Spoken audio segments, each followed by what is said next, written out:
Welcome back to the channel, everyone. I hope you're well. Thank you for joining me for my Game Week 10 review and Game Week 11 preview. Not the worst week, definitely not. We managed to, I guess, if you want to simplify it, basically hold rank. We did drop ever so slightly. We're sitting at about 280k, as you can see. The overall rank at 262k in the top left. It hasn't updated yet. Bonus points have just been in for the last game of the round, which was a draw between Sunderland and Everton. This is how our team fared in Game Week 10. Again, Arsenal, defensive assets, clean sheet. Thank you very much. David Raya, 6 points. Gabriel, well, he's getting attacking returns, accompanied by the clean sheet and some bonus. Picked up a late yellow card though, so that dropped him down to 12 points. Our transfer in of the week from Pedro Porro to Van Heck scored a 7 with his clean sheet. He also scored a bonus point and was absolutely robbed. Was on 10 DEFCONs. Then that dropped to 9, so he lost the DEFCON bonus and subsequently lost bonus points overall. He was on for a 10-pointer. We lost 3 points from that. Burn, they were abysmal. I think we're lucky to get away with only 1 point. Munoz, clean sheet, nothing else. Semenyo blank. Sa, my goodness, has been a frustrating own because the statistics are there. His XG has been really good. He hit the woodwork. That could have easily been a goal going into a one-on-one situation. He finished on 3. Tiani Reinders, not yet an issue with our bench cover, but definitely getting to that point. He didn't start. He only scored a 1. I thought he'd play in a more advanced role and actually start. I was completely wrong on that. Haaland, captaincy, I mean, it's just inevitable right now. You're very brave to go against him, although I think you might need to next game week, in game week 11. So they have Liverpool. Walter Made subbed on the 46th minute. Newcastle as a whole, they were shocking. So, I mean, what can you do about that? They also have the midweek fixture against Athletic Club. So, not too sure if that was just in anticipation for that, or Eddie Howe said he potentially could have subbed the entire team, but Walter Made made way at the halfway mark. Gyökeres, this is bittersweet because my cardio man finally scored and then was subbed at halftime with a muscle injury. So, I mean, that was just absolutely terrible in that regard. But there's not too much you can do for an injury. That's quite annoying. I don't... I was tempted to keep him, but at this point in time, he has already gone. He is absolutely Gornsky. The bench reads as follows. Dubravka 2, Kudos 1. He's just become non-existent. Cucurella banked a clean sheet against Spurs, and Anderson picked up DEFCONs again, which, although he has fallen in price, it has been very, very handy. So, I mean, again, it's not the worst week. We definitely didn't jump up. We will get a red arrow, but it's not the worst red arrow I've ever had. We're sitting roughly around the 280k mark. And as you all know me, if you've been watching for a while now, we've already made a transfer. So we're going to get into our lineup for Game Week 11. This is the team. Raya, Gabriel, away to Sunderland. I think that's a given. Cucurella at home to Wolves. And now he does have a midweek fixture. Half of our team basically does at this point in time due to the Champions League.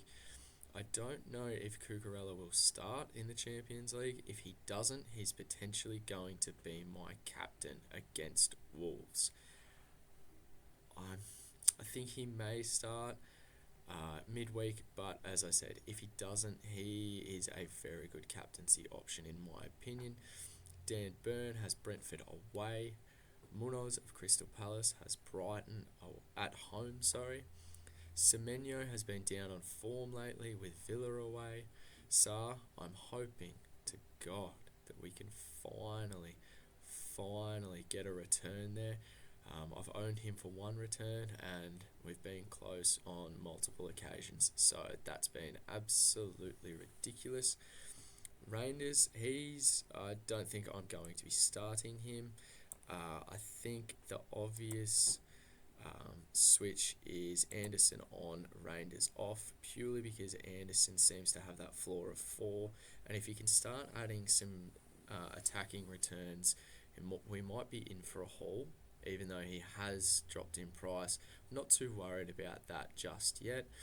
Haaland, I don't think will be our captain, and he has Liverpool at home.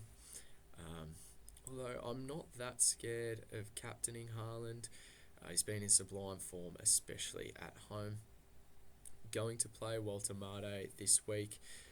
Again, a lot of this structure will depend on the minutes and I guess any injuries that occur midweek in the Champions League. And our new signing, we did transfer out Gyökeres, who has already been ruled out against Slavia Prague for Arsenal's Champions League game. We transferred him to Mateta, who is on fire. So we now have triple Arsenal. Mateta, we've already got the price rise from him. We're a little bit slow to that bandwagon, so hopefully he can return this week. That would be absolutely fantastic. Dubravka is on the bench. Kudos, he's on the bench again. We will be shipping him off soon. The plan is to potentially get a Cody Gakpo in for him. We have 2.7 million in the bank, so potentially next week, if everything goes well, it will be Kudos to Gakpo. That's the transfer I'm eyeing off. But obviously, if Kudos returns or Gakpo gets injured, then we really need to reassess that one. Our previous new signing, Van Heck, drops to the bench. In saying this, he potentially could get DEFCONs against Crystal Palace, so not the worst shout to play on field. And Reinders again is on the bench. I think at some point in time, we're looking to eye up potentially Kudos and Reinders to a Gakpo, and I guess whatever the cash works out to be, that might be a Brighton asset potentially. I'm not too sure. I've got my eyes on that Liverpool run. And I think next week it most definitely will be one of Reinders or Kudos to Gakpo. And then it's on the cards that we free hit in 13. Not set on that, but looking at the fixtures up until we get our new set of chips, that seems to be the best point in time for me to hit that free hit chip. So I'm, planning for that, but not so much putting all my effort into it, just being cognizant of the fact that that's probably going to be the best week for this team to free hit. But in saying that, the team's in a really good, position overall. Yes, we dropped rank this week, but it looks to be that, we have no injuries right now. Obviously, we had Gyökeres. We could have potentially held him. I think he would have missed this week anyway. Sunderland away for Arsenal, which is a little bit annoying. But in saying that, we could bring Mateta in, who's been in sublime form. And I guess that's just a given. I think you eventually need to own him. João Pedro, I'm not huge on the pick just yet because Tottenham were absolutely terrible. They conceded 6 big chances against Chelsea.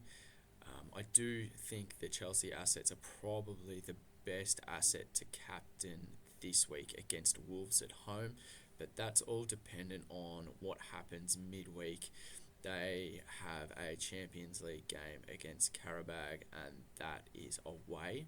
So depending on who travels, who stays at home, what the minutes look like, injuries, etc., at this point in time, it's going to be a Cucurella captaincy for me if everything goes okay midweek, or it could potentially even be Mateta. Not entirely sure there. It's about 60-40 leaning Cucurella over Mateta. Again, I wouldn't go against anyone captaining a Gabriel. I don't think he is at risk of arrest at all. And besides that, it feels as if we've shifted money around accordingly for what we want to do in the future. As I said, getting getting Kudos up to Gakpo, and then potentially getting Rangers to a Brighton asset in the coming future. I was very, very tempted to take a -4 and move Kudos to Bruno, but thankfully I don't think that would have been it was Kudos to Mbeumo. So overall that would have been a net negative, so I'm glad that we didn't do that. And that concludes it, guys. Once again, thank you so much for joining into this Game Week 10 review. Overall, we scored 72. We dropped rank to roughly 280k. As you can see, it hasn't updated yet, so a net loss of 19k after scoring 72. Basically saved by Haaland. As you can see, captain 26. It was wonderful. It was looking really good at the start. Our Arsenal assets were on fire, and then it kind of teetered out a little bit. But there's not too much that you can do about that. Our one transfer this week is Gyökeres to Mateta. Captaincy will be split between Cucurella and Mateta depending on what happens midweek with Chelsea's Champions League date with Karabag away. As usual, guys, if you're liking the content, if you're playing UCL Fantasy, make sure you check out the previous video. That, in my opinion, is the best wildcard team you can build for Matchday 4 in the UCL Fantasy format. We're going to have the Supercoach EPL video up shortly, and we're also going to have our Game Day Squad video out as well. And we might also have a Supercoach BBL podcast come out. That'll be on Spotify as well. If you guys aren't subbed to Swordplay Supercoach with Scobes on there, make sure you do. Just gives a little bit more flexibility and another avenue to just get into the content. As always, guys, if you've come this far, make sure you leave a like and a comment. And if you're not subbed yet, then honestly, I don't know what to tell you besides just do it. Have a great day and enjoy. If you've enjoyed this video, then please like and subscribe. And don't forget to check out the website at supercoachswordplay.com.